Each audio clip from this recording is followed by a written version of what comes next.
आज के क्लास में हम टू डू लिस्ट बनाएंगे 7 डेज का, ठीक है। पिछले क्लास में मैंने बताया था पर उतना डीपली नहीं बताया था, ठीक है। तो इस क्लास में हम आपको 7 डेज का भी बताएंगे और 1 डेज का भी बताएंगे, ठीक है, कि आप 1 डेज में कैसे सेट करोगे टाइम को, 7 डेज में किस तरह करना है, ठीक है। तो देखो किस तरह करना चाहिए, हम लोग को डिसिप्लिन में रहना है, डिसिप्लिन के साथ पढ़ाई। डिसिप्लिन कैसे होता है, डिसिप्लिन मेंटेन करना ज़रूरी होता है ना। बिना डिसिप्लिन अगर आप पढ़ाई लिखाई करोगे तो कुछ भी नहीं होगा। जो चीज़ आपको करना है, देखो यहाँ पे जैसे कि आप 7 डेज का टू डू लिस्ट आप बना रहे हो, ठीक है। देखो 7 डेज हो गया ना, तो आप यहाँ पे पहले पूरा मंथ का नाम, आप पहले लिखो Monday, Tuesday, Wednesday, Thursday, Friday, Saturday and Sunday, ठीक है। 7 डेज का नाम हमने लिखा ना यहाँ पे। अब क्या करना है, अब देखो आपको किस तरह से आपको पढ़ाई करना चाहिए। जैसे कि आपका फर्स्ट यूनिट है, समर वेकेशन आपका जस्ट आपका ख़त्म हुआ है ना, तो आपका फर्स्ट यूनिट जस्ट आने ही वाला होगा। तो आपको किस तरह से पढ़ाई करना चाहिए कि आप अच्छे से आपको अपना फर्स्ट यूनिट का कंप्लीट कर पाओ, ठीक है। देखो किस तरह करना चाहिए। सपोज देखो पहले आप सब्जेक्ट का नाम लिखो, जैसे हो गया आपका इंग्लिश, ठीक है। आप यहाँ पे डिसाइड करो ना आपको यहाँ पे क्या, मंडे को आपको क्या, जैसे कि ये इंग्लिश हो गया, एक मंडे को आपको क्या क्या करना है, ठीक है। इंग्लिश में आपको जैसे लेसन 1, 2, 3 इस तरह करके है, ठीक है। हिंदी, ऐसे पूरा सब्जेक्ट का नाम लिखो, ठीक है। देखो हो गया मैथ्स, और पूरा सब्जेक्ट का आपका सिलेबस लिखो कि फर्स्ट यूनिट में आपका आ क्या रहा है, ठीक है, कि किस तरह से आपको फर्स्ट यूनिट में कितना सब्जेक्ट आ रहा है। अब क्या करना है, जैसे आप ये लिखे, अब क्या करना है आपको, जैसे मंडे आया तो मंडे को आप लेसन 1 स्टार्ट करो। लेसन आप यहाँ पे लेसन 1 स्टार्ट किए। पहले आप इसको स्टोरी पढ़ोगे, पूरा अच्छे से डीपली पढ़ोगे वर्ड के साथ। अगर आपको कोई वर्ड पे आपको मिस्टेक हो रहा है, आप नहीं कर पा रहे हो, तो वह वर्ड को लिखो कॉपी पे, उसके बाद उसको वापस पढ़ो, ताकि आपको स्टोरी को समझना है कि स्टोरी में बोल क्या रहा है, बोलना क्या चाह रहा है, ऑथर कौन है, लिखा कौन है, उसको क्या क्या मेन पॉइंट है, सारे को कॉपी पे लिखना है, ठीक है। उसके बाद एक बार आप उसको लिख लोगे, उसको जैसे स्टोरी आपको समझ में आ जाएगा ना, तो फिल इन द ब्लैंक्स आपका जो हो गया, ये शॉर्ट आंसर हो गया आपका, ये बहुत आराम से कर पाओगे। टिक द करेक्ट आंसर जो होता है ना, ये सब आराम से आप कर लोगे, क्योंकि आपका सारा क्वेश्चन पे ही होता है, ठीक है। आपका स्टोरी पे ही वो बता देता है कि स्टोरी में जैसे अगर बोल दिया है कि ना कि कुछ भी आपको जैसे बताया, कोई भी सेंटेंस आपको यहाँ से बताया, तो उसी स्टोरी में ही आपका फिल इन द ब्लैंक्स का ये जो क्वेश्चन होता है ना, वो छुपा रहता है, ठीक है। तो वो आप आसानी से कर पाओगे। उसके बाद होता है आपका आंसर, क्वेश्चन आंसर होता है ना, तो क्वेश्चन पहले एक होता है, अब होता है शॉर्ट आंसर, शॉर्ट क्वेश्चन, ठीक है, और एक होता है लॉन्ग, ठीक है। तो लॉन्ग में इसमें भी मान लो 5 क्वेश्चन रहता है, इसमें भी 5 क्वेश्चन रहता है, तो ये 1 वर्ड का ही रहता होगा या 1 सेंटेंस का रहता होगा, इससे ज़्यादा तो नहीं ना होता होगा। तो इसको आप करो, फिर इसको लॉन्ग वाला करो। अब इसके बाद जब आप इसको पूरे अच्छी तरीके से कर लिए, उसके बाद आपको टेस्ट देना है। टेस्ट दो कि देखो हम क्या किए, ठीक है। पहला दिन तो आप ये किए कि ये लेसन मेरा कंप्लीट हो गया। अब इसी तरह आपको सारे लेसन को कवर करना है, ठीक है। इसका मतलब क्या, जैसे ही आपको यहाँ पे आ गया मंडे, ठीक है, वापस जब मंडे आएगा ना, तो आपको ये तीनों कंप्लीट होना है। क्या कैसे करोगे, आप बोलोगे मैम आपने तो फर्स्ट सब्जेक्ट का ही बताया, तो फिर यहाँ पे सारा सब्जेक्ट कैसे हो जाएगा। तो सारा सब्जेक्ट कैसे होगा, देखो जैसे ट्यूसडे है फर्स्ट सब्जेक्ट, मीन्स आपको जैसे आप मंडे आया ना, तो मंडे को आप 1 लेसन कंप्लीट किए, उसके बाद ट्यूसडे आया तो ट्यूसडे में भी 1, 2 ऐसे कुछ होगा, ठीक है। ये हुआ, तो इसने फिर आपने इसका 1 लेसन किया, जैसे मैंने यहाँ पे बताया, डिट्टो आपने उसको यहाँ पर भी किया। अब यहाँ पे आप क्या करोगे ना, इसके आप जैसे कि हिंदी है, आपके हिंदी के साथ साथ आपको इंग्लिश को भी करना है। मीन्स हिंदी का फर्स्ट लेसन तो करना ही करना है, बट इंग्लिश का भी करना है। मीन्स यहाँ आपको 70% ध्यान देना, तो यहाँ पे 30% इसको भी लेके चलना है। मीन्स क्या करना है, देखो इसको आप रिवीजन करो, स्टोरी पढ़ो, सारे इसको लर्न करो, और यहाँ पे एक जैसे ही आपके पास टाइम बचा 1 घंटा, जैसे 1 आवर्स आपका टाइम हो गया ना, तो इस 1 घंटे में आप इसको टेस्ट दो। तो क्या होगा कि ये तो आप कर ही रहे हो, इसके साथ साथ ये आपका रिवीजन होते जा रहा है, ठीक है।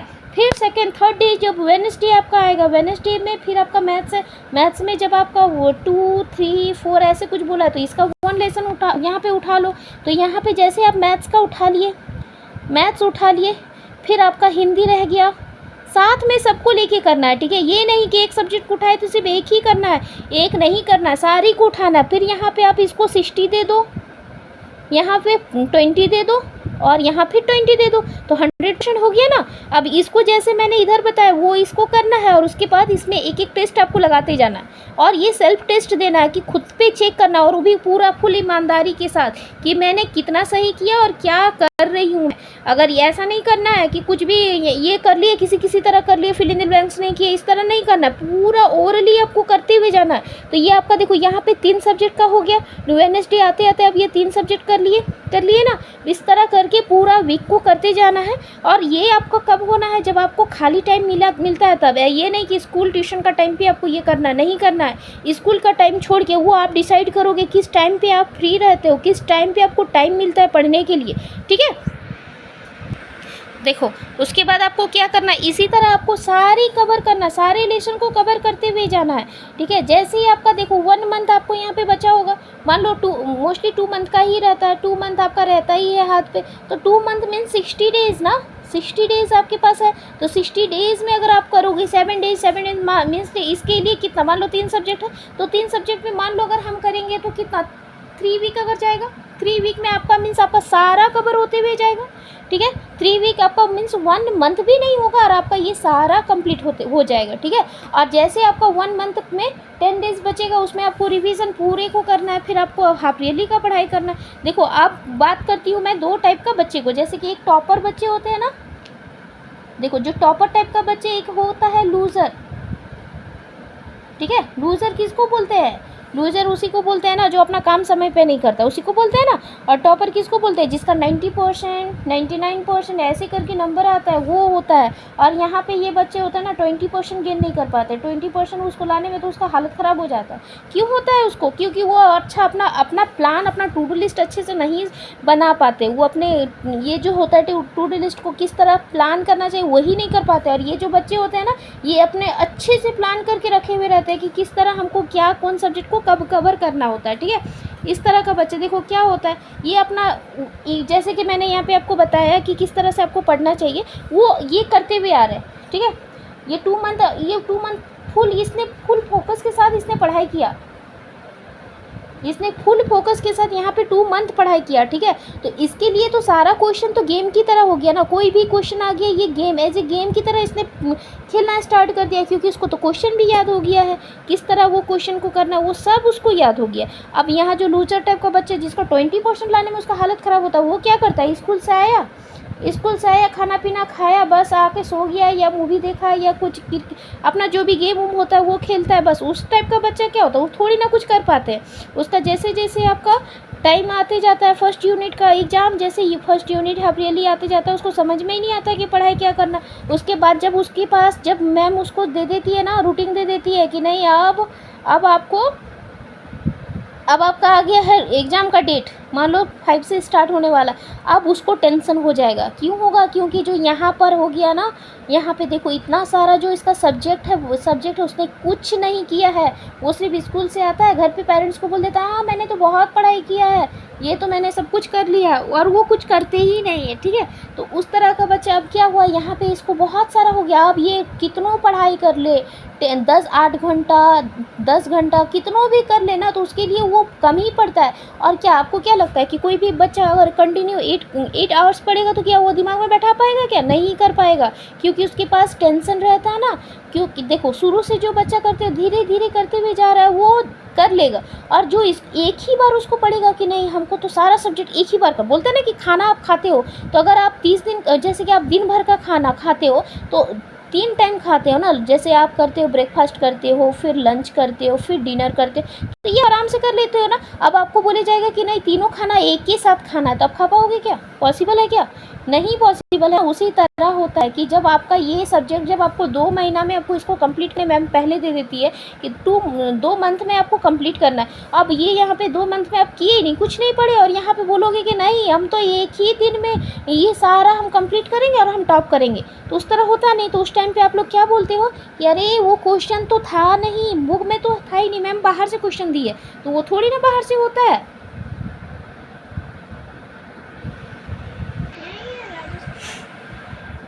अब क्या होता है, तो वो बच्चे क्या बोलेंगे, वो क्वेश्चन ना नहीं आया था, वो क्वेश्चन था ही नहीं, वो कॉपी पे मेरा था नहीं है ना, वो बुक पे सब मैम अलग से दी थी, वो क्वेश्चन पे मैम नहीं दिखाई थी, वो मैम कराई ही नहीं थी, इसीलिए हमको नहीं आया। वैसा होता नहीं है, क्योंकि उसने सारा, देखो ये टॉपर जो बच्चे होते हैं ना, ये पहले मैंने बोला ना स्टोरी को अच्छे से रीड करते हैं, स्टोरी को पढ़ते हैं। तो स्टोरी में अगर कुछ भी पूछा जाए, कोई भी स्टोरी, अगर राम के बारे में आपको कुछ भी बताया तो राम की वाइफ को तो आप जान ही लोगे ना कि उसकी वाइफ कौन थी, उनकी मतलब उनके पापा का नाम क्या था, वो सब जानोगे। तो अगर उसके बीच में से भी कुछ क्वेश्चन आता है तो आप कर लोगे, और आपने सिर्फ ओरली थोड़ा थोड़ा पढ़ के गए हो और आपको वहाँ पे कुछ आ ही नहीं रहा है, तब आप तो यही बात कब बोलोगे, एक्सक्यूज तो देना है ना कोई भी चीज़ में, तो तब आप यही देते हो। तो उस तरह नहीं करना है, हम लोग को अच्छे से पढ़ना है, वो हम लोग को सोच रखना है कि हमको आगे का प्लान करना है, एक दिन का नहीं करना। अब देखो आप 1 डे का प्लान करोगे, ठीक है, जैसे 7 डेज का मैंने बताया ना, अब 1 डे का मैं कैसे, जैसे मैंने इंग्लिश उठाया, मैंने आपको बताया ना कि पहले आपका इंग्लिश है, तो इंग्लिश को क्या करना है, इंग्लिश को 2 आवर्स दो, 2 घंटा में, जैसे कि 1 घंटा में आपको, 1 घंटा में सिर्फ आपको स्टोरी हो गया, फिल इन द ब्लैंक्स हो गया, जितना भी यहाँ पे होगा ना शॉर्ट आउट आंसर, ये 1 घंटा में ख़त्म करो, ठीक है। बुक पढ़ने में कितना टाइम लगता है, बुक पढ़ने में ज़्यादा टाइम नहीं लगता। अगर आप अच्छे से, जैसे आपको पढ़ने नहीं आ रहा है ना, तो आपको मैक्सिमम आधा घंटा लगता है, इससे ज़्यादा नहीं लगेगा। और अगर आप अच्छे से कर पा रहे हो तो 15 मिनट से ज़्यादा नहीं लगेगा आपको टाइम, ठीक है। और अगर देखो उसके बाद आपके पास बचा हाफ एन आवर बचा ना, 30 मिनट्स का टाइम बचा, उसमें आप बाकी सारा क्वेश्चन करना है, ये कर लो। उसके बाद 1 घंटा आपका बचा, तो 1 घंटा में बाकी सब्जेक्ट आपका कर लो। 2 घंटा हो गया, इंग्लिश को 2 घंटा मीन्स, सॉरी, इंग्लिश को 2 घंटा देना है, बाकी सब्जेक्ट को नहीं। 2 घंटा मीन्स 1 घंटा आप ऐसे स्टोरी पढ़ने में दिए, 1 घंटा आप क्या करोगे, एक सब्जेक्ट, यहाँ एक सब्जेक्ट को, एक लेसन को उठाए, और बाकी जो 1 घंटा बचा ना, उसमें आप क्या करोगे, इंग्लिश का ही जो होमवर्क आपको स्कूल में दिया जाता है ना, वो उठाओ, होमवर्क उठाओ। और होमवर्क में भी देखो कि मैम ने क्या आपको होमवर्क दिया, जो होमवर्क दिया है उसको हम डीपली पढ़ लेंगे। एक बार पढ़ लेंगे तो मैम क्या करेगी, उसी में से तो क्वेश्चन पूछेगी, जो भी पूछेगी हम बोल देंगे। तो वो पढ़े रहेंगे तभी तो बता पाएंगे ना, पढ़े नहीं तो कहाँ से बता पाओगे। तो इस तरह हो गया। अब देखो स्कूल का टाइमिंग कोई बच्चा का रहता है कि 6 से रहता है, मान लो 6 to 11:30, तो 11:30 तक स्कूल रहता है, तो घर आते हुए उसका 12:30 हो जाता है, तो यहाँ तक वो बिजी रहता है, ठीक है। उसको खाने में ही लग खाने पीने में मान लो 1:30 तक उसका टाइम चला गया, बचा आपका मान लो 1:30 तक। तो 1:30 के बाद वो क्या करेगा, बहुत बच्चे क्या करेंगे, अरे अब तो सोना है, नहीं सोना नहीं है आपको। 1:30 के बाद आपको 3:30 तक आपको पढ़ाई करना है, 3:30 तक पढ़ाई करो, आप जो होमवर्क मिला है वो करो, अपने से पढ़ो। यहाँ तक आप अगर पढ़ लिए तो आपको अच्छे से टाइम भी मिल गया, यहाँ पे आप पढ़ भी लिए। और उसके बाद अब 3:30 के बाद सो जाओ ना, 3:30 के बाद कौन रोका आपको, तो सो जाओ कुछ देर, फिर 4:30 को आप उठ जाओ, ट्यूशन रहता है ना, उसके बाद आप ट्यूशन करो, फिर रात को फिर 6 से 9 o'clock तक पढ़ो, 9 बजे तक पढ़ो। तो यहाँ पर आपको 2 घंटा पढ़ना है, तो उसमें मैथ्स कर लो, फिर सुबह आप उठते हो तब कर लो, मैथ्स कर लो, बाकी सब्जेक्ट कर लो। पर एक सब्जेक्ट को पूरा डीपली करना है, ऐसा नहीं एक सब्जेक्ट को ऐसा डीपली, एक लेसन, एक सब्जेक्ट का एक फर्स्ट लेसन को आप इतना डीपली करोगे कि वो अच्छे से आपको याद होना चाहिए, नहीं कि ऊपर ऊपर से पढ़े। होमवर्क भी करना है, बट एक लेसन डेली करना है, उसका हैबिट बनाओ कि मेरा अपना माइंड में, अपना बोलता है ना माइंड सेट, मेरा माइंड में जो बोलता है वही हम करते हैं। माइंड सेट में बैठाओ कि हमको ना चाहे कुछ हो जाए, हमको 1 लेसन डेली ही करना है, वो भी पूरा ओरली करना है, हमको याद भी होना है, हमको सब कुछ होना है, वो ये दिमाग में आपको बैठा लो, ठीक है, तभी आप आगे कुछ कर पाओगे। और अगर नहीं तो ऊपर ऊपर पास करते जाओगे। और क्या होगा, जब ऐसे तो प्रमोट करते जाते हैं टीचर लोग, अभी तो उतना नहीं दिक्कत होता है, तो बच्चे लोग समझते हैं अरे पास तो हो ही जाएंगे। पास नहीं करना है, आपको 90 अबव लाना। अभी 90% अबव नहीं होता है तो कोई कॉलेज में एडमिशन नहीं देता है, कोई आपको जॉब के लिए भी नहीं पूछता है, कोई आपको कंपनी में लेता भी नहीं है, आपको पता होना चाहिए ये सब, ठीक है। तो इस तरह से आपको अपना दिन को टारगेट करो, अच्छे से पढ़ाई करो, इस तरह से आप अपना डिसिप्लिन, बोलते हैं ना डिसिप्लिन में रह के आपको सब चीज़ करना है। मतलब डिसिप्लिन का मतलब क्या होता है कि जो भी चीज़ आप कर रहे हो लगातार, वो हर चीज़ आपको समय से करना होता है, कि नहीं जो मैंने बोला है वो मैं करूँगा, चाहे मुझे कुछ हो जाए। मैं मतलब अगर मैं बोलूँ, मैं बता रही हूँ ना कि मैं अगर 1:30 को जैसे पढ़ाई करना है तो हमको पढ़ाई करना ही है, इस टाइम ना सोना है, ना खेलना है, ना कुछ नहीं करना है, ठीक है। इस तरह का आप टारगेट करोगे तभी आप कर पाओगे, और आपका समय से आपका कंप्लीट भी हो जाएगा, ठीक है। तो आई होप आपको अच्छे से क्लास समझ में आया होगा, आप किस तरह से पढ़ाई करना चाहिए, रूटीन किस तरह से सेट करना चाहिए, इस तरह से आप कर पाओगे। और अपना रूटीन को इसी तरह से आप टारगेट करो अगर अच्छा लगा तो, और इस तरह से आप पढ़ के आगे अपना लेसन को अपना करते जाओ। तो आज के लिए इतना ही। मैंने आपको जितना समझाया है, आप अगर उसको अच्छे से अपना रूटीन पे फॉलो करोगे तो अच्छे से कर पाओगे, ठीक है। अगर आप ये फॉलो करते हुए जाओगे तो आप खुद देखोगे कि मेरे कितना इम्प्रूवमेंट हुई है, क्या मैं कर पाऊँ, क्या इतना लेसन को मैं कंप्लीट कर पा रहा हूँ, और क्या क्या मेरे साथ अच्छे से हो रहा है। टीचर भी बच्चे बोलिए ना, अच्छे से पढ़ाई करोगे तो आप भी उस टॉपर कैटेगरी के बच्चे में आ जाते हो। उस टाइप का पढ़ाई करोगे तो उस टाइप का फिर आप खुद दूसरे से पूछना कि अरे ये क्वेश्चन मेरे को तो याद हो गया, आंसर तो छोड़ो, मुझको तो क्वेश्चन ही याद हो गया। अब बताओ, आप मैम कहाँ से पूछेगी, कहीं से भी पूछ ले, हम तो अच्छे से कर लेंगे। तब आप मार्क्स भी अच्छा ला पाओ। तो अपना देख, एक होता है ना कि जब आप अच्छे से मार्क्स ले आ पाते हो ना, तो आप में क्या होता है ना कि एक खुद में मोटिवेट होता है, मतलब मन में रहता है कि नहीं हम ये कर लिए, अचीव जो हम चाहते थे 90% 95% वो मैंने कर लिया। तो उस तरह से आपको पढ़ाई को आगे करना, आपको इस तरह सेट करना है अपना टारगेट, टू डू लिस्ट इस तरह से आपको बनाना है। आई होप आपको ये क्लास अच्छा लगा हो, और अगर कोई चीज़ में आपको डाउट हो तो आप कमेंट बॉक्स पे ज़रूर करना है, और अगर वीडियो अच्छा लगा तो लाइक सब्सक्राइब ज़रूर करना है। Thank you.